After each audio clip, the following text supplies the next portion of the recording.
여러분의 기도로 오클라호마 선교를 잘 다녀왔고요. 2012년도에 첫 번째 팀을 파송했기 때문에 한 8년째 지금 가고 있습니다. 매년마다 하나님이 선교를 통해서 부어주시는 크고 작은 은혜들이 있습니다.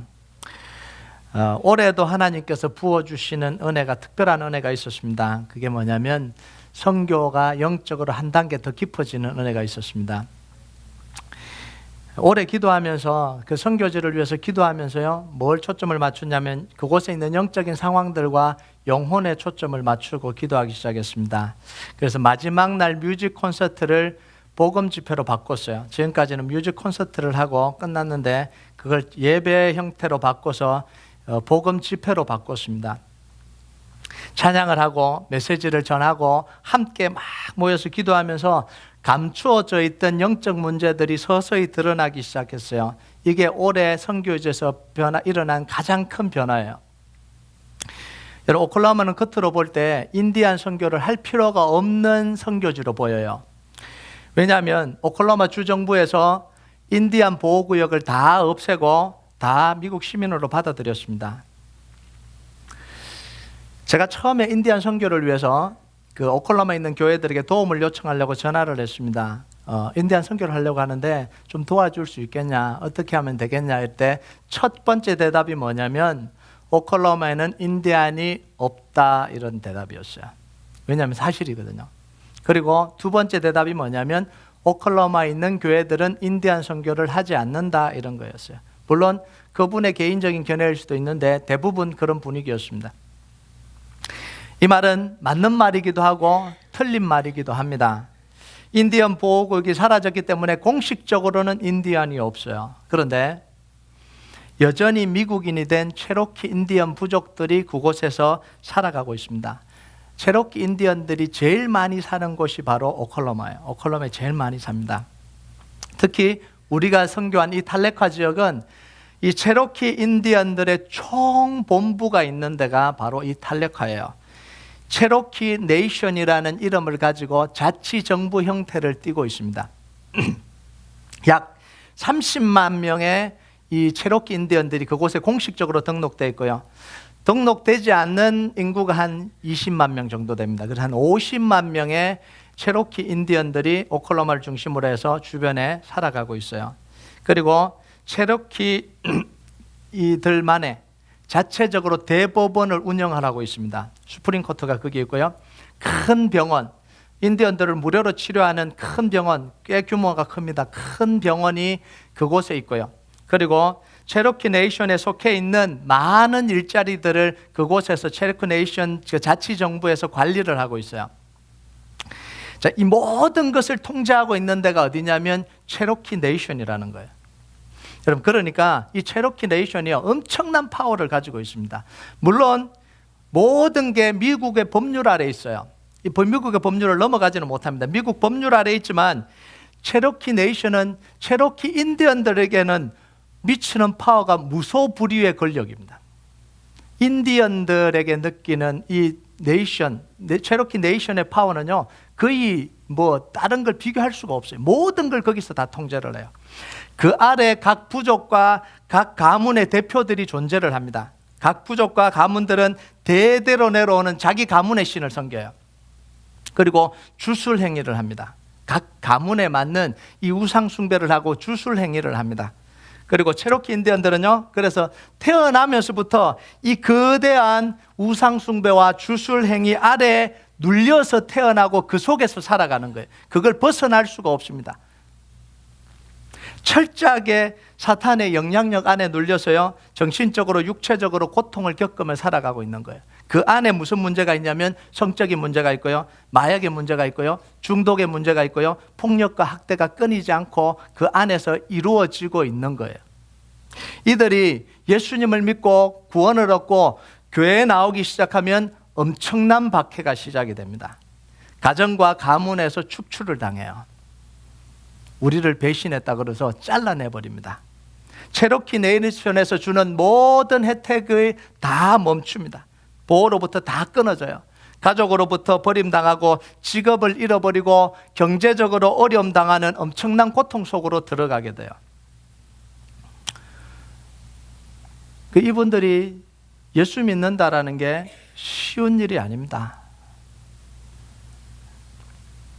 우리 그리스도인들은요, 예수 믿으면 그냥 가족하고 떨어져서 경제적인 활동을 따로 할 수 있어요. 근데 이분들은 이 체로키 네이션 안에서 모든 직업들을 다 관리를 합니다. 그래서 떨어져 나오면 있는 직업도 다 파이어 시킵니다. 어떤 이유를 대서라든지 그곳에서 경제 활동을 못하도록 만들어요. 그러니까 예수 믿는다는 것 자체가 가정에서 버림받죠. 경제적인 상황들을 잃어버리죠. 이런 상황들 속에 오는 거예요. 우리가 만났던 그 교사 중에 한 명도 최근에 그런 일을 겪었습니다. 그러면서 수없이 자살하려고 했던 그런 시도도 하고요. 충동도 느끼고요. 정말 자살하고 싶은. 그러면서 이제 기도 제목을 나누고 같이 기도하기도 했고요. 다른 사람들도 자기 가정이 안고 있는 이 마약이나 중독이나 구타, 알코올 중독의 문제를 쉐어하기 시작했습니다. 마음을 열은 거예요. 이제 마음을 열은 거예요. 이분들이요. 여러분, 오클라호마 선교지는요, 굉장히 어려운 선교지입니다. 쉬운 것처럼 보이는데 사실 그 속에 들어가면 너무 어려워요. 여러분, 인디안 보호구역에 있는 이 뉴멕시코나 아리조나 같은 경우는 인디안 보호구역 안으로 들어가면 그들의 문제가 다 드러나 있어요. 마약이라든지 뭐 이런 비행이라든지 이런 문제들이 다 드러나 있어요. 드러나 있으니까 치료하기가 쉽습니다. 빨리빨리 뭔가가 또 치료가 일어나기도 하고요, 변화가 일어나기도 해요. 다 드러난 문제니까. 그런데 오클라호마는 문제는요, 다 가려져 있어요. 싹 아무것도 없는 것처럼 가려져 있는데 그 안을 들어가 보면 심각한 문제들이 있습니다. 이게 어떻게 보면 사탄의 전략이에요. 여러분, 우리가 그 속으로 이제 들어가서 문제를 드러내고 있으니까 사탄이 얼마나 싫겠어요. 그러니까 이 오클라호마 선교가 쉬운 선교가 아닙니다. 영적인 공격이 엄청난 지역이 바로 이 오클라호마 선교예요. 그럼 8년째 가니까 이제 실체가 드러나기 시작했어요. 체로키 네이션 헤드쿼터가 있는 그 체로키 네이션 헤드쿼터예요. 대법원, 병원, 정부 일자리, 이 모든 것들이 연결이 되더라고요. 이 속에서 눌려서 살아가고 있는, 이들이 눌려서 살아가고 있는 거예요. 근데 그걸 못 봤어요. 잘 못 봤어요. 그런데 이번에 가서 그 전체적인 걸 다 보고 왔어요. 그 안에서 이들이 태어날 때부터 눌려서 못하는 거예요. 어디 도움을 요청할 때도 없어요. 여러분, 하루 집회를 하고 나니까 이분들이요, 마음을 열고 이야기하기 시작하는 거예요. 자기 문제를 아무 힌트도 내놓지 않던 그 문제를 내놓고 기도를 부탁하기 시작한 거예요. 한 분은 자기 아들 3명이 다 마약 중독에 빠졌어요. 이걸 말을 못하는 거예요. 기도해달라고요. 하루 집회했는데 앞으로는 3일 집회를 좀 할까 생각 중이에요. 첫날부터 가서 저녁 계속 3일 동안 집회하고 찬양하고 기도하고 이러면서 좀 회복을 시켜야 되겠다, 이런 마음을 가지고 왔습니다. 여러분, 왜 저녁 집회가 어렵냐 하면 아이들이 아침에 일어나질 않아요. 그래서 BBS를, 여름 성리학교를 저녁에 합니다. 더워서 저녁에 하는 게 아니고 아침에 못 일어나서 저녁에 하는 거예요. 그러니까 저녁에 BBS를 하니까 어른 집회를 좀 하기가 좀 쉽지 않은데, 그럼에도 불구하고 해야 된다라는 그 일을, 당위성을 보고 온 거예요. 분명하게 이거는 해야 돼. 가는 첫날부터 기도하고 좀 집회하고 영적으로 만져야 되겠다, 이런 생각이 든 거예요. 그래서 내년에는 좀 그렇게 했으면 좋겠어요.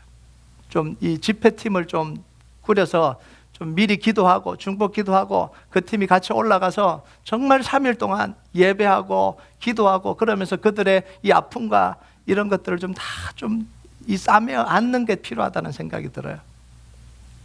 여러분, 앞으로 이 오클라호마가 영적인 치열한 전쟁의 장이 될 겁니다. 여러분, 계속해서 기도해 주시기 바랍니다. 여러분, 이번에 이제 끝났기 때문에 멕시코로 가요. 7월 27일 날 멕시코로 가는데, 이 멕시코에 우리가 시내산 교회를 건축을 했습니다. 까까와뜰라. 예, 발음도 어려워요. 까까와뜰라. 원래 우리가 선교하는 데는 빠뜰라라는 지역이고요. 그 옆에 한 10분, 15분 차를 타고 가면 또 하나의 마을이 있는데 까까와뜰라라는데 신해산 교회를 건축을 했습니다. 그 밑에 지역은 우리가 한 번도 가보지 않은 지역이에요. 어떤 상황이 있는지를 몰라요. 들어가면 안전한지 아닌지, 이게 뭐 그런 안전은 아니고 한 번도 그 선교사들이 들어가서 막 복음 전하고 그래 본 적이 없기 때문에 조심스럽게 기도하면서 우리가 올해 접근을 하게 됩니다. 그러니까 여러분들이 지금부터는 멕시코 선교를 위해서 함께 기도할 때마다 기도해 주시면 감사하겠습니다. 오늘 말씀은 이것과 연결된 말씀인데요. 이스라엘 백성들이 들어가서 정복한 땅은 이미 그 부족들에 의해서 7개 부족들에 의해서 수백 년, 수천 년 동안 지배받아 온 땅입니다. 정치, 경제, 문화, 종교 형성하고 있는 뿌리 깊은 이 전통과 지배력이 강한 땅이 어디냐면 이 가나안 땅이에요. 그냥 땅 하나 정복하는 게 아닙니다. 완전히 그 전통과 이 지배력으로 수백 년, 수천 년 내려온 그 땅이에요. 그곳의 중심에 서 있는 게 뭐냐면 바알과 아세라를 섬기는 우상이에요. 정치와 종교와 경제와 문화 속에 이 탑에 있는 게 뭐냐면 바알과 아세라를 섬기는 우상 숭배예요. 그 우상이 가나안 땅을 지금 지배하고 있는 거예요. 여러분, 이곳에서 바알과 아세라를 섬기는 우상 숭배는 선택의 문제가 아닙니다. 그 숭배를 하지 않으면 모든 곳에서 다 쫓겨나게 돼요. 경제적인 것, 문화적인 것, 생활에서 모두 다 추방당하게 돼요. 할 수가 없는 거예요. 삶을 살아갈 수가 없는 그런 땅이 가나안 땅이에요. 그래서 하나님이 가나안 땅으로 들어가면서 명령한 게 2가지입니다. 첫 번째는 뭐냐면 완전한 제거예요. 완전히 제거하라, 이렇게 이야기를 합니다. 여러분 볼까요? 민수기 33장 51절에서 53절 같이 읽겠습니다. 시작. 이스라엘 자손에게 말하여 그들에게 이르라. 너희가 요단을 건너 가나안 땅에 들어가거든 그 땅의 원주민을 너희 앞에서 다 몰아내고 그 새긴 석상과 부어 만든 우상을 다 깨뜨려 산당을 다 헐고 그 땅을 점령하여 거기 거주하라. 내가 그 땅을 너희 소유로 너희에게 주었습니다. 쫙 정리하라. 깨끗하게 정리하라, 이렇게 이야기합니다. 2번째는 뭐냐면 너희들이 들어가서 어떤 형태의 우상도 다시 만들지 말라, 이렇게 이야기를 해요. 신명기 4장 23절 같이 읽겠습니다. 시작. 너희는 스스로 삼가 너희 하나님 여호와께서 너희와 세우신 언약을 잊지 말고 내 하나님 여호와께서 금하신 어떤 형상의 우상도 조각하지 말라. 여러분, 이 명령을 통해서 하나님이 하시려고 하는 게 뭐죠? 우상의 역사가 일어나는 곳이 아닌 하나님의 통치가 일어나는 땅을 만들려고 하는 거예요. 억압하고 눌리고 흑암이 지배하는 땅이 아닌 하나님의 통치와 하나님의 역사와 하나님의 축복이 일어나는 땅으로 만들려고 하나님이 지금 이 명령을 하시는 거예요. 여러분, 하나님의 주인됨이 인정되는 그곳에 자유와 기쁨과 해방이 있는 거예요. 여러분, 지금 이 선교지가 다 이것 때문에 눌려 있거든요. 태어나면서부터 눌려요. 하나님이 이스라엘 백성들에게 명령하신 전쟁, 가나안 땅 정복은요, 단순히 땅을 정복하는 게 아니에요. 땅을 빼앗는 게 아닙니다. 치열한 영적 전쟁을 치러야 되는 그 땅이에요. 바로 그곳에 뿌리 깊이 내리고 있는 우상을 완전히 끊어내는 겁니다. 이 싸움에서 지면 이스라엘 백성들은 가나안 땅을 차지하고도 고통 겪게 됩니다. 가나안 땅을 차지하고 경제적으로 부유해져요. 그래도 타락하게 됩니다. 그리고 결과는 어떻게 되냐면 그 땅을 차지했는데 그 땅에 있지 못하고 쫓겨나게 된다, 이렇게 이야기를 하는 거예요. 여러분 26절에서 28절에 보면 하나님이 그 이야기를 지금 하고 계시는 거예요. 우상 숭배의 결과가 어떻게 될지 보여주는 거예요. 같이 읽겠습니다. 시작. 내가 오늘 천지를 불러 정거를 삼노니 너희가 요단을 건너가서 얻는 땅에서 속히 망할 것이라. 너희가 거기서 너희의 날이 길지 못하고 전멸될 것이니라. 여호와께서 너희를 여러 민족 중에 흩으실 것이요 여호와께서 너희를 쫓아보내실 그 여러 민족 중에 너희의 남은 수가 많지 못할 것이며 너희는 거기서 사람의 손으로 만든 바 보지도 못하며 듣지도 못하며 먹지도 못하며 냄새도 맡지 못하는 목석의 신들을 섬기리라. 여러분, 결론적으로 말하면 너무 안타깝게도 이스라엘 백성들은 이 영적 전쟁에서 져버렸어요. 가나안 땅을 차지했는데 영적 전쟁에서 져버렸습니다. 하나님이 경고하신 대로 이루어져 버렸어요. 가나안 땅에 더 이상 지키지 못하고, 가나안 땅을 더 이상 지키지 못하고 북쪽은 아수르로 잡혀서 포로로 가고요, 남쪽은 바벨론으로 잡혀서 포로로 가고요. 모든 사람이 다 흩어지고 그 땅에 가서 자기들이 섬기던 그 우상의 종죽으로 가서 그 땅의 노예가 되어서 그 땅 우상을 섬기게 된 거예요. 왜냐하면 영적 전쟁에서 져버렸기 때문에 그래요. 여러분, 이게 우상 숭배의 무서움이에요. 여러분, 우상 숭배는 개인의 취향이 아니에요. 여러분, 이런 사람들이 내가 뭐 누구를 섬기든 뭐 이렇게 뭐 구슬을 하든 뭐 이렇게 빌든 뭐 이렇게 뭘 우상화하든 내 개인의 취향 아니냐 이렇게 생각해요. 여러분, 우상 숭배는 개인의 취향이 아니에요. 개인의 문제로 끝나지 않으니까 문제예요. 개인의 문제로 끝나면, 기여로 끝나면, 취향으로 끝나면 이렇게까지 심각하게 이야기할 필요가 없죠. 우상 숭배는요, 사탄의 영향력 하에 들어가게 됩니다. 개인뿐만 아니라 가문과 나라가 이 우상에 지배하게 들어가게 되는 거예요. 체로키 아이들이 태어나면서요, 자기가 벗어 던질 수 없는 굴레를 쓰고 태어나는 거예요. 얼마나 괴로운지 몰라요. 이걸 벗어 던지려면 죽음 같은 고난을 겪어야 되는 거예요. 이게 얼마나 무서운 거예요. 여러분, 우리가 우상 숭배를 가볍게 생각하면 안 됩니다. 여러분, 우상 숭배를 가볍게 생각한 사람이 있었어요. 그 사람이 누구냐면 솔로몬 왕이요. 우상 숭배를 굉장히 가볍게 다뤘어요. 솔로몬이요, 나라가 커지면서 정략 결혼을 했습니다. 이집트의 공주랑 결혼하고 주변 나라의 공주랑 결혼을 하면서 무슨 일이 일어났냐면, 이 공주들이 다른 나라에 정략 결혼을 하고 나니까 홈식이 생기잖아요. 고향을 가고 싶잖아요. 못 견디는 거예요. 그래서 솔로몬에게 요청을 합니다. 왕궁 옆에다가 신당 하나만 좀 지어달라는 거예요. 내가 우리 집에는 못 가니까 작은 산당 하나 지어주면 내가 그 안에서만 내가 이 제사를 드리고 그럴 테니까 제발 부탁인데 하나만 지어달라 이러면은 이 남자들이 또 이렇게 마음이 약해서 또 지어주잖아요. 이게 문제예요. 그런데 솔로몬은 이걸 가볍게 생각한 거예요. 이 우상 숭배가 얼마나 무서운지 모르고 가볍게 생각을 한 거예요. 그러면서 신당을 지어줍니다. 여러분, 그런데 보세요. 열왕기상 11장 7절에서 8절 같이 한번 읽어봅시다. 시작. 모압의 가정한 그 모습을 위하여 예루살렘 앞 산에 산당을 지었고, 또 암몬 자손의 가정한 몰록을 위하여 그와 같이 하였으며, 그가 또 그의 이방 여인들을 위하여 다 그와 같이 한지라. 그들이 자기의 신들에게 분향하며 제사하였더라. 자, 보세요.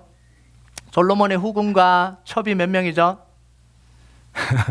솔로몬의 후궁이 700명, 첩이 300명. 자, 그런데 이방 여인을 위하여 다 그와 같이 한지라, 그와 같이 한지라는 산당을 지어줬다, 이런 이야기입니다. 자, 그러면은 예루살렘에 산당 몇 개 지었다는 이야기예요?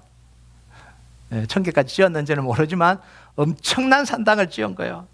여러분, 다윗이 다 몰아낸 거예요.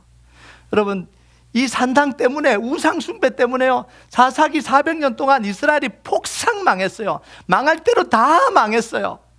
겨우 다윗이 다시 하나님의 말씀으로 나라를 일으켜 놓은 거예요. 우상을 다 제거하고 이 지배력과 영향력을 다 끊어내고 흑암에 눌려있는 걸 다 벗겨내고 다시 나라를 부강하게 세워놨는데, 솔로몬이요, 하나씩 괜찮은 줄 알고 하나씩 끌어들여다 보니까 이 이스라엘이요, 우상천국이 되어버렸어요.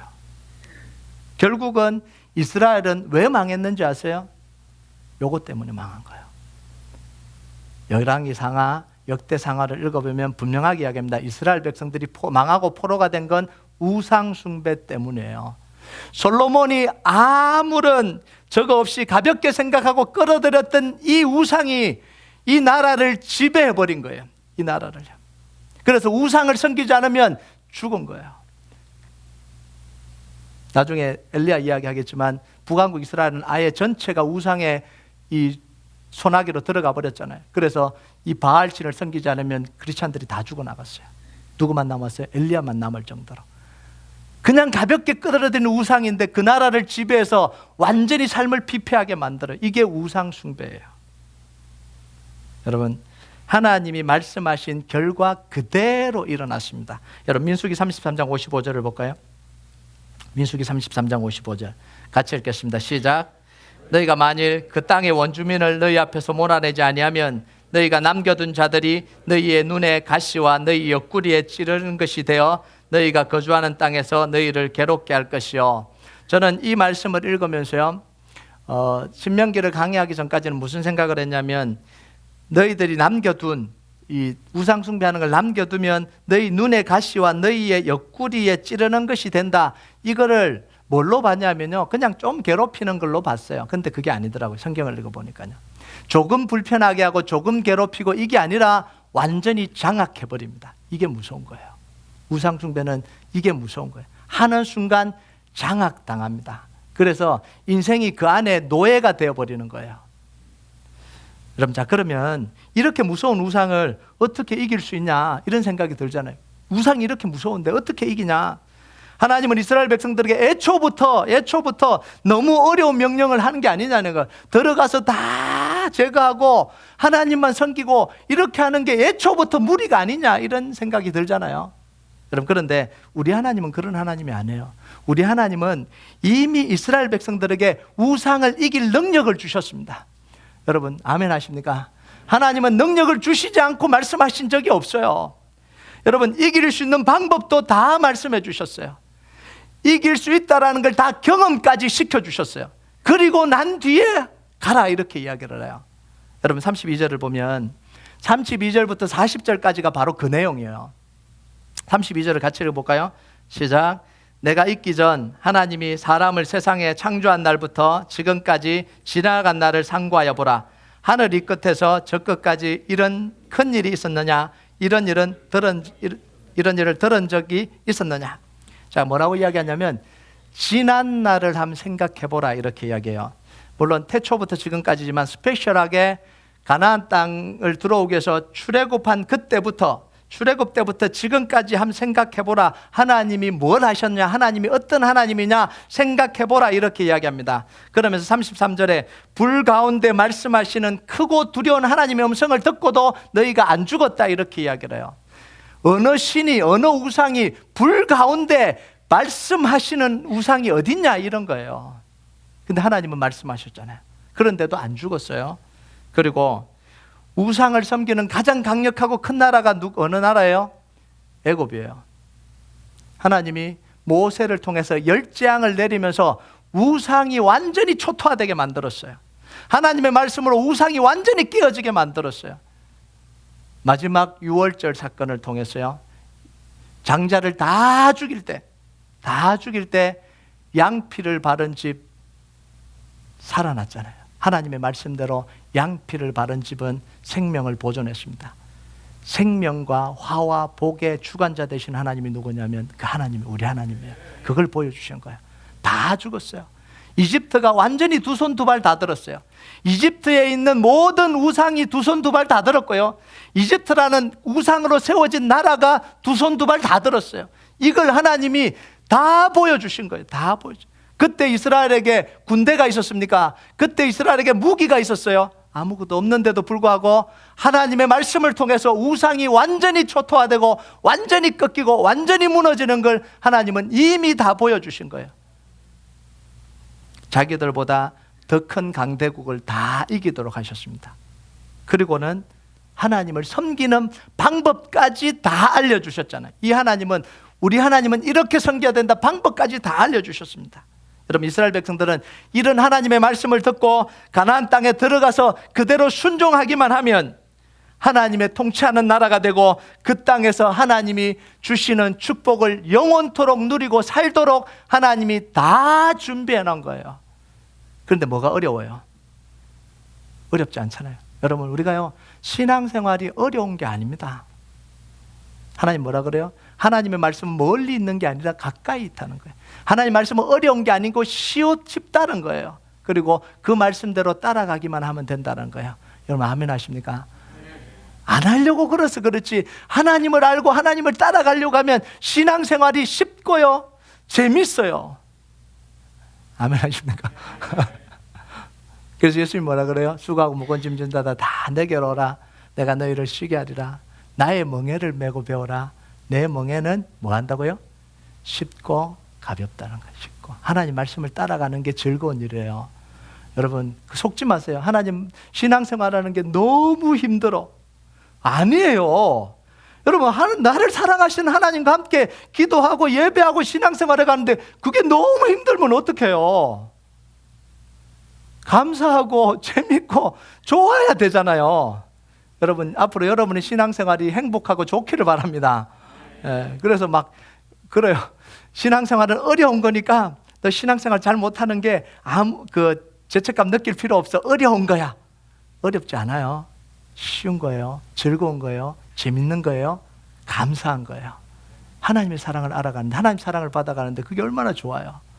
저는 신앙생활이 너무 좋아요. 하나님을 알아가는 게 너무 좋아요. 자, 그러면서 39절 40절에 우리가 꼭 기억해야 될 결론을 이렇게 이야기합니다. 같이 읽겠습니다. 39절 40절 시작.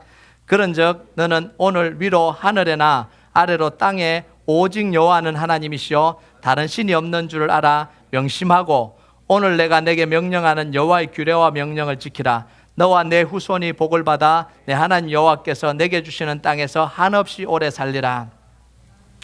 여러분, 우리가 예수님의 십자가를 붙들면 승리하잖아요. 이때 근데 구약시대 때는 예수님 십자가가 아직 나타나지 않을 때잖아요. 그래서 이스라엘 백성들은 하나님이 말씀하신 명령과 규례와 법도를 꼭 붙들고 있으면 어떻게 한다고요? 승리하는 거예요. 여러분, 홍수가 나고 폭풍과 불고 파도가 산산이 부서져도 하나님 말씀을 붙들고 있으면 이길 수 있는 거예요. 승리할 수 있는 거예요. 여러분, 가정의 파도가 치고 인생의 파도가 쳐도 하나님의 말씀을 꼭 붙들고 있으면 승리할 수 있는 거예요. 이길 수 있는 거예요. 이것도 넘어갈 수 있는 거예요. 여러분, 이게 신명기에서 제시된 복음이에요. 왜냐하면 아직 십자가와 예수님이 나타나지 않았기 때문에 그래요. 이게 나중에 예수님의 십자가와 복음으로 연결돼요. 그래서 신명기 4장 4절에 뭐예요? 여호와 하나님께부터 떠나지 않은 너희는 오늘까지 생존하였느니라, 이렇게 이야기합니다. 여러분, 갈멜산 전투를 기억하십니까? 갈멜산, 아합 왕과 바알신과 아세라를 섬기는 이 선지자들, 이 아합 왕이 이세벨의 아내가 이세벨이잖아요. 이 여인은 굉장한 여인입니다. 거의 이방신 바알신의 여사제 수준이에요. 그 사람이 아합 왕의 아내가 됐어요. 이 왕비가 됐다고요. 이스라엘 왕비가 됐어요. 그러니까 이스라엘이 어떻게 되겠어요? 북왕국 이스라엘이요. 이세벨이 부추겨 갖고 아합 왕으로 하여금요, 이 바알과 아세라를 섬기는 선지자들을 전면에 내세워서 북왕국의 하나님을 믿는 사람들을 다 죽였어요. 다 축출해냈습니다. 다 쫓아냈습니다. 그래서 북왕국 이스라엘 땅에서는요, 여호와의 이름을 부를 수가 없었어요. 하나님의 백성인데요. 예배를 드릴 수가 없었어요. 바알을 섬기지 않으면 경제적인 활동이 안 돼요. 그렇게 만들어버렸어요. 이게 얼마나 무서운 거예요, 이게요. 유일하게 누가 남았냐면 엘리야 혼자 남았어요. 유일하게 엘리야. 끝난 거잖아요. 전쟁 끝이에요. 그런데 850명의 바알과 아세라를 섬기는 선지자들과 유일하게 남은 엘리야가 대결을 합니다. 850대 1로 대결을 해요. 사실 숫자로 보면 850대 1인데 이스라엘 북왕국 전체랑 왕권과 군사, 경제, 문화 모든 걸 통틀어서 한 사람 누구랑 경쟁하냐면 엘리야랑 경쟁을 해요. 싸우는 거예요. 싸움이 되겠어요? 끝나버렸는데요. 나라 전체가 돌아서 버렸는데요. 여러분, 엘리야가요, 나중에 이 사건이 끝나고 난 뒤에 하나님 앞에 자기를 죽여달라 그래요. 노뎀나무 아래 앉아서 주님 조카오니 내 생명을 취하여 주십시오. 왜 그랬는지 아세요? 무서워서. 엘리야는 그거 별로 무서워하지 않아요. 무섭기는 했을 수도 있지만 무서워하지 않아요. 죽음을 두려워하지 않았어요. 뭐였냐면 불을 내려서 지금 하나님이 보여줬는데도 백성들이 하나님께로 안 돌아선 거예요. 아합이 안 돌아선 거예요. 자기는 돌아설 줄 알았어요. 여전히 북왕국 이스라엘은 이 아합과 이세벨을 통해서 이 우상을 섬기는 나라에서 돌아서질 않는 거예요. 그러니까 엘리야가 뭐라 그러냐면 하나님 이제 끝났어요. 이거예요. 우리 끝난 거예요. 우리 진 거예요. 이런 거예요. 자, 근데 진 거 아니죠. 하나님 뭐라 그래요? 바알에게 무릎 꿇지 않은 7,000명을 남겨뒀다 이렇게 이야기를 합니다. 자, 근데 여기서 인상 깊은 장면이 하나 있어요. 갈멜산에서 전투를 할 때 인상 깊은 한 장면이 하나 있어요. 850명의 바알과 아세라를 섬기는 이 선지자가 하루 종일 이교의식을 행했어요. 우상을 숭배했어요. 그런데 아무런 일도 일어나지 않았어요. 주술적인 아무런 일도 일어나지 않았어요. 여러분 이상하지 않아요? 원래 안 나타나는 걸까요? 아니요. 이방신을 섬기면, 우상을 섬기면요, 주술적인 현상이 나타나요. 이게 성경에도 나오고요, 실제적으로 일어나요. 850명이 누구냐면요, 그 중에 가장 도력이 높은 사람들을 뽑은 거예요. 이방 우상 숭배하는 이 선지자 중에 가장 센 사람들만 뽑아온 거예요. 가장 이게 주술을 행하면 주술이 막 나타나는 사람들을 850명을 모아놓은 거예요. 그러니까 이게 얼마만큼 큰 파워겠어요. 그런데 하루 종일 이교 행위를 했는데도 불구하고 털끝만큼도 현상이 안 일어나요. 그래서 이들이 뭘 했냐면, 밤이 되니까 하루 종일 해도 안 되니까 자기 몸을 자해를 했습니다. 이게 뭐냐면 종교 행위 중에 가장 강도 깊은 종교 행위예요. 그런데도 어떤 일도 일어나지 않았어요. 여러분 왜 그럴까요? 여러분 왜 그렇다고 생각하십니까? 원래 안 일어났을까요? 아니요. 엄청난 그 기적을 일으켜서 현혹시켰던 사람이에요. 근데 그날은 하루 종일하고 자기 몸을 다 찢었는데도, 자해했는데도 주술적인 현상이 안 일어나요. 왜 그러냐면 그곳에 하나님의 사람 엘리야 한 사람이 있었기 때문에 그래요. 여러분 이게 우상의 허구예요. 엄청난 파워를 발휘하는 것 같아요. 엄청난 능력을 발휘하는 것 같아요. 그런데 하나님의 영이 임한 엘리야 한 사람이 있으니까 850명의 대단한 이 주술을 행하는, 이 우상을 섬기는 모든 파워가 끝이 나버렸어요. 여러분 이게 사단의 실체예요. 사단은 돈에 무너지지 않아요. 권력에 무너지지 않아요. 귀신은요, 사람들에게 무너지지 않아요. 단 하나, 예수님의 십자가 앞에 굴복해요. 여러분 이게 복음이잖아요. 우리가 가진 게 이거예요. 귀신은요, 다른 데 뜰지 않아요. 오직 십자가 복음에만 들어요. 저희가 시골에서 자랐잖아요. 저희 마을 들어가는 입구에 선앙당이 있어요. 선앙당이요. 거기 이 나무가, 고목나무가 한 3명이 이렇게 잡아야 되는데요.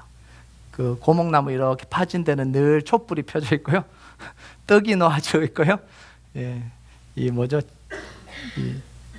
새끼줄이 이렇게 쳐져 있고요. 막 이래요. 그 맨날 귀신 나온다 막 이렇게. 밤에 그 무서워서 지나갈 수가 없어요. 예, 그런 동네예요. 늘 구판이 벌어지는, 몸 일이 있으면 구판이 벌어지는 그런 동네예요. 그 나무를 누가 이제 도끼로 찍으면요, 병이 생기고요. 그런 거예요. 그런데 신기한 게 뭔지 아세요? 구판이 벌어지죠. 막 구판이 벌어지는데 막 이 무당이 막 뛰고요. 막 하는데 잘 안 돼요. 신이 안 내려온대요. 실컷 땀을 뻘뻘 흘리는데도 신이 안 내려온대요. 그러면서 뭐라 그런지 아세요?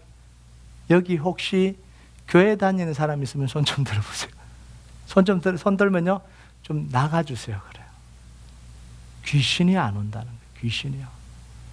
여러분 웃긴 거 아니에요? 예수 믿는 어린아이 하나 있어도 귀신이, 무당이 온갖 짓을 해도 신이 안 내려오는데 그 굿을 왜 하냐고요. 그 우상 숭배를 왜 하냐고요.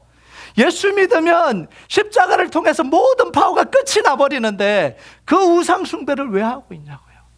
어린아이 하나 속에 예수님의 영이 임하였으면 그 구파는 끝이 나는데 왜 우상 숭배를 하냐는 거예요. 어리석은 거 아니에요. 몇 억씩 주고 우상 숭배하는 이 너무 어리석은, 어처구니 없는 그 일을 지금 벌이고 있는 거예요.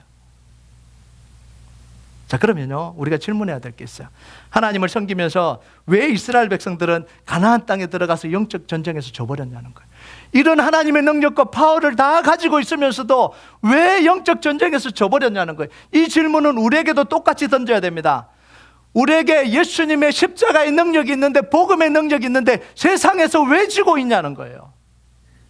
똑같은 이야기잖아요. 25절에 그 답이 있어요. 25절 같이 읽겠습니다. 시작. 내가 그 땅에서 아들을 낳고 손자를 얻으며 오래 살 때에 만일 스스로 부패하여 무슨 형상의 우상이든지 조각하여 내 하나님 여호와 앞에 악을 행함으로 그의 노를 일으키면, 하나님이 이스라엘 백성들이 우상에 섬기게 되는 원인을 뭐라고 이야기를 해요?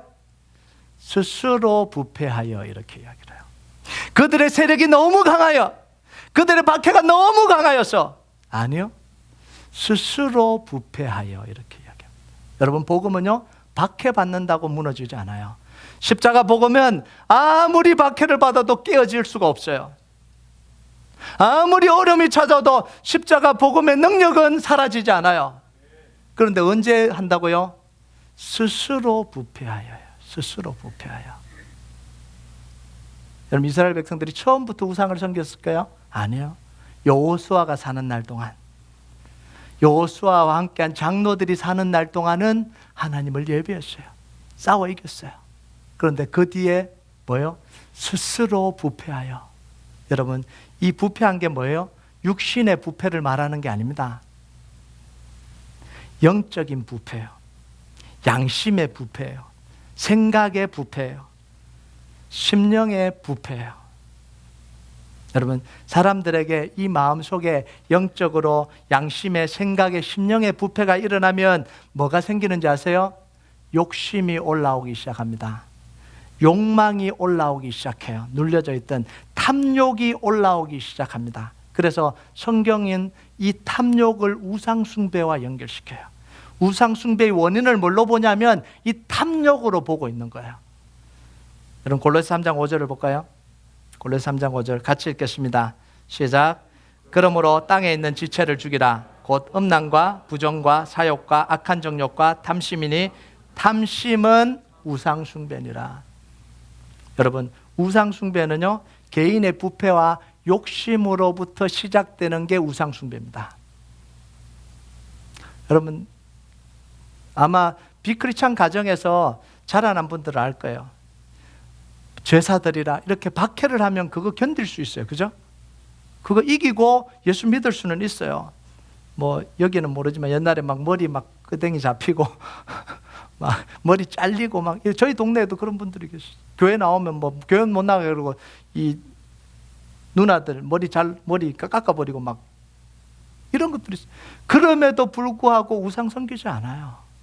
언제 우상을 섬기냐면 개인의 부패와 욕심과 욕망이 일어날 때, 그때 우상을 섬겨요.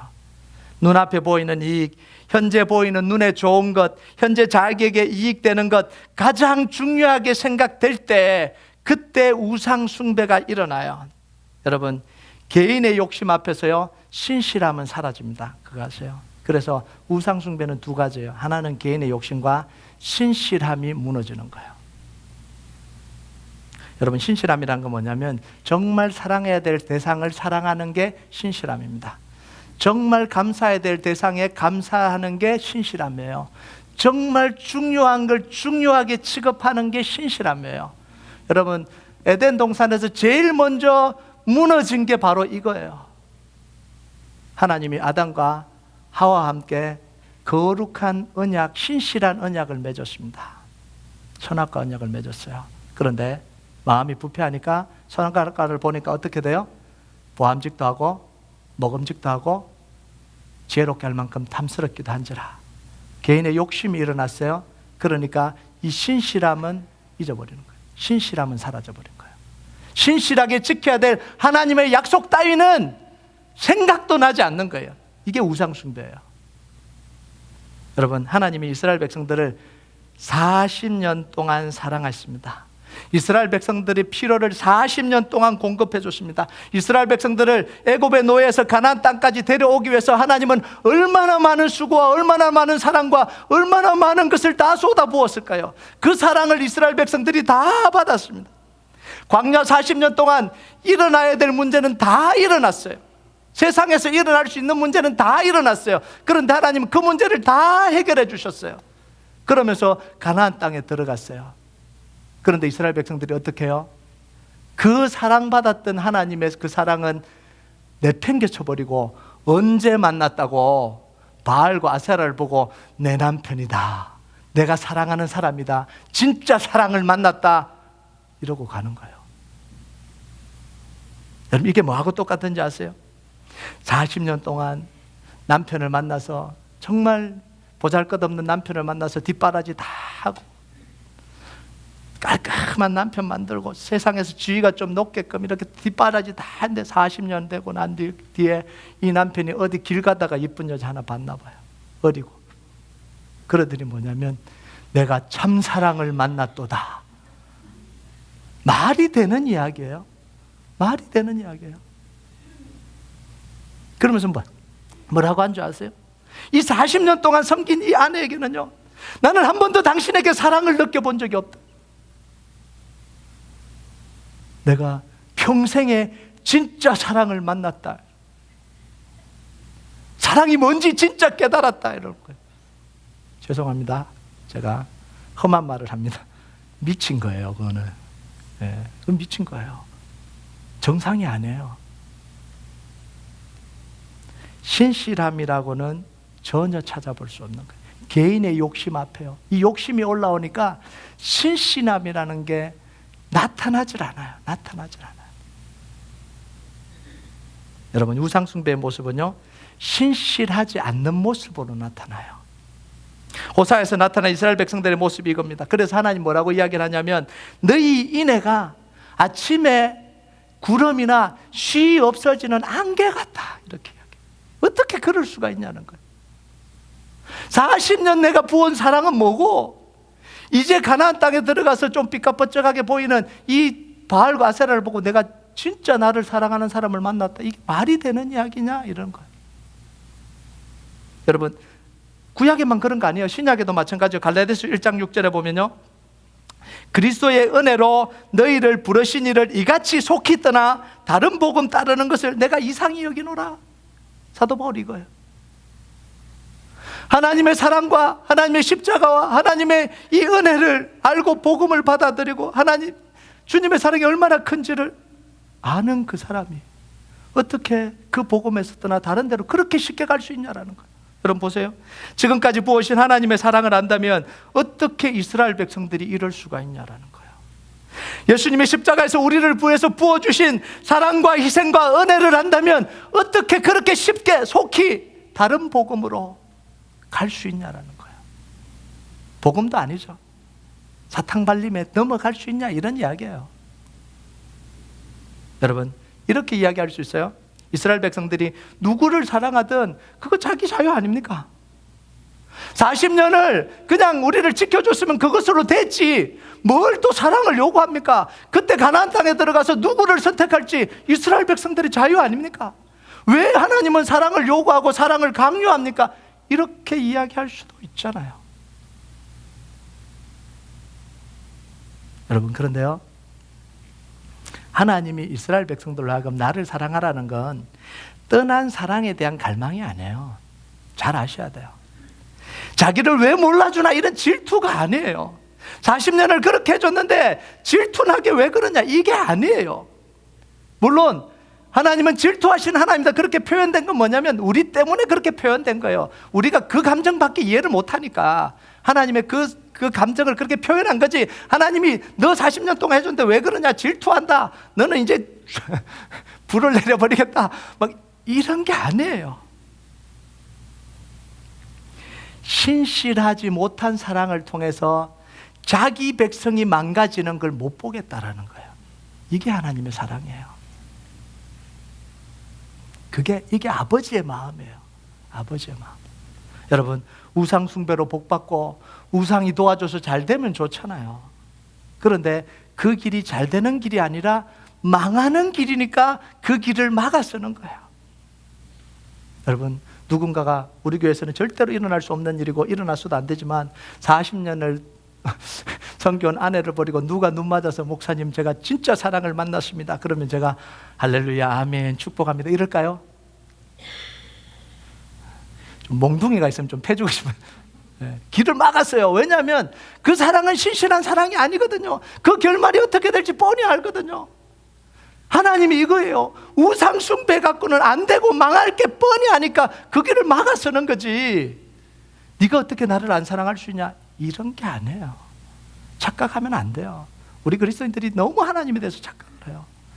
마치 하나님이 내 사랑을 구걸하는 것처럼, 내 예배를 구걸하시는 것처럼. 아니요. 하나님은 우리 없어도 영원히 찬양받으실 분이고, 영원히 스스로 행복하실 분이고, 영원히 스스로 다 해결되실 분이에요. 굳이 우리가 예배하지 않아도 하나님은 부족한 게 하나도 없어요. 여러분, 신실하지 못한 사랑은 좋은 열매를 맺을 수가 없습니다. 모든 사랑은 하나님의 질서를 따라가야 돼요. 모든 사랑은. 동성애도 하나님의 질서를 따라가지 않기 때문에 문제가 있는 거예요. 감정 이해합니다. 사랑한다는 거 이해해요. 다 이해해요. 이해 못할 것도 없잖아요. 그 감정이라는 건. 감정이 든다는데 어떻게 해요? 그런데 문제는 뭐냐면 하나님의 질서를 따라가지 않기 때문에 문제라는 이야기예요. 신실하지 않다 이란 이야기예요. 여러분, 모든 사랑은 참되고 진실함이 있어야 돼요. 그게 사랑이에요. 하나님에 대해서 이 하나님의 사람들은요, 다 뭐였냐면 눈에 보이는 것을 쫓아간 사람들이 아니라 하나님께 신실함을 지켰던 사람이 믿음의 사람들이에요. 하나님에 대해서 신실했고요, 동시에 사람들에게 신실했어요. 이게 달라질 수가 없어요. 본성이니까. 하나님 앞에 신실하지 않는 사람이 사람들에게 신실할 수 없어요. 본성이 두 개 본성으로 바뀌어낼 수가 없어요. 사람들에게 신실하지 않는 사람이 하나님께 신실할 수 없어요. 사람들은 몰라도 하나님께만 하면 되지, 거짓말입니다. 사람들에게 신실하지 않고 사기치고 다 하는 사람이 하나님께 신실할 수 있다고요? 거짓말입니다. 있을 수가 없어요. 진짜입니다. 그래서 우리가 하나님께 신실함을 통해서 사람들에게 신실하는 거예요. 사람들에게 신실함을 통해서 하나님께 신실한 겁니다. 나누어질 수가 없어요. 여러분, 그러면요, 우리가 신실함을 지켜가는 방법이 뭐냐는 거예요. 하나님 앞에서든 사람들 앞에서든 신실함을 지켜가는 방법이 뭐냐는 거예요. 결론적으로 말하면 하나님의 말씀을 따라가는 건데, 자, 오늘 하나님 말씀에 뭐라고 그래요? 40년간 하나님이 뭘 하셨는지 되돌아보라는 거예요. 이스라엘 백성들에게. 바알과 아세라와 우상이 좋으면 좋다고 따라가지 말고 40년간 하나님이 뭘 해주셨는지 되돌아보라는 거예요. 여러분, 이스라엘 백성들이 출애굽해서 지금까지 40년을 되돌아보았다면, 진실하게 되돌아봤다면 바알과 아세라에게 갔을까요? 그 사랑이 내 사랑이라고 갔을까요? 아니요. 저는 아마 눈물 흘리고 회개하고 통곡했을 거라고 생각합니다. 아, 내가 또 정신이 좀 이상해졌구나. 내가 또 잘못 생각하고 있구나. 내가 좀 잘못 바라보고 있구나. 여러분, 눈앞에 보이는 것에 쉽게 요동치고 움직이지 마세요. 지금 좋다고, 지금 당장 내게 편하다고, 지금 내 눈에 좋아 보인다고 그것을 기반으로 해서 쉽게 마음을, 생각을, 행동을 움직이지 말라, 이런 이야기예요. 현재 보이는 것보다 과거에 지나온 일들이 훨씬 더 크고 중요합니다.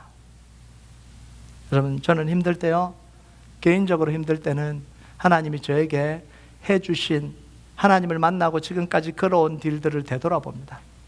아, 하나님이 나를 이렇게 인도해 주셨구나. 이런 때도 있었구나. 이런 때도 있었구나. 지금 힘들지만 그때요, 저는 뭔 생각이 드냐면 신실하지 못한 제 모습을 보고 회개하게 됩니다. 아, 이런 거 갖고 내가 불평을 했구나. 하나님이 지금까지 이렇게 나를 인도해 오셨는데 이 단 하나 사건 때문에 내가 또 하나님 앞에 신실하지 못하려고 하는 이 마음, 이게 너무 초라하고 너무 비참해지더라고요. 목회가 힘들 때는요, 우리 교회 역사하신 하나님을 되돌아봅니다. 아, 그 덴톤에서부터 지금까지 올 때 하나님이 어떻게 하셨는지 되돌아봐요. 목회가 정말 힘들어서, 목사님이 아니라 하나님, 제가 못하겠어요. 힘들어요. 그러다가도 지나온 길을 되돌아보면요, 내가 하나님 앞에 신실하지 못한 모습 때문에 참 초라하다는 생각이 들어요. 이 문제 하나 생겼다고 내가 또 이렇게 또 요동치는구나, 이런 생각이 들어요. 여러분, 사람들에게 실망할 때는 저는 그 사람과 지나온 과거를 좀 되돌아봅니다. 무슨 일이 있었나 되돌아봐요. 그리고 좋았던 일들을 좀 떠올려 봅니다. 왜 그러냐면 나의 신실함을 쉽게 잃어버리지 않으려고 그래요. 물론 그렇다고 다 안 이뤄지는 건 아니더라고요. 그럼에도 불구하고 적어도 신실함을 잃지 말아야 된다는 그 마음이 있는 거예요.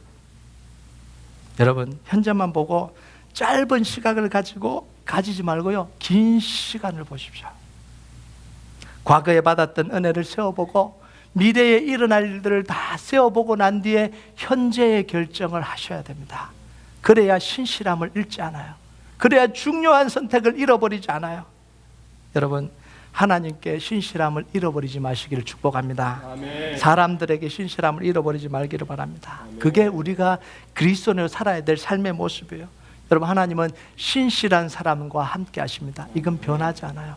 하나님은 자기를 찾는 자에게 응답하십니다. 하나님은 자기를 사랑하는 자에게 사랑해 주시는 분이에요. 그런데 우리는요, 이 신실함을 추구하기보다 내가 사고를 쳐도 사랑해 주시는 하나님을 갈망하는 초보 신앙에 머물러 있어요. 내가 아무리 하나님께 돌아서도 하나님은 나를 사랑한다는 그 사랑에 목매달고 있어요. 이거는요, 정말 초보 신앙이에요. 그곳에서 벗어나야 돼요. 이겨야 되잖아요. 여러분, 아이들이요, 똥 싸도 이쁘다, 그죠? 제가 강단에서 똥 싸 보세요. 이뻐하겠어요? 그날로 아마 달라서 다 소문날 거예요. 제가 여러분에게 똥 싸도 이쁘다, 그 사랑을 기대할 수 있어요? 아니요. 하나님도 마찬가지예요. 왜 우리는 유치한 수준의 하나님에만 눈물 흘리고 그곳에만 머물러 있으려고 그러시냐고요. 왜 내 신실함을 지켜가면서 하나님과 더 깊은 관계 속으로 들어가려고 하지 않고, 내가 돌아서도, 내가 배신해도, 내가 잘못해도 사랑해 주시는, 내가 똥을 싸도 사랑해 주시는 그 하나님만 붙들고 살아가시려고 그러냐고요. 여러분, 이제 우리 큰나무교회 성도들이요, 성장해가는 신실함으로 하나님의 사랑을 느껴가고, 신실함으로 사람들을 세워가고, 신실함으로 하나님 앞에 믿음으로 사는 공동체가 되길 주님의 이름으로 축복합니다. 아멘.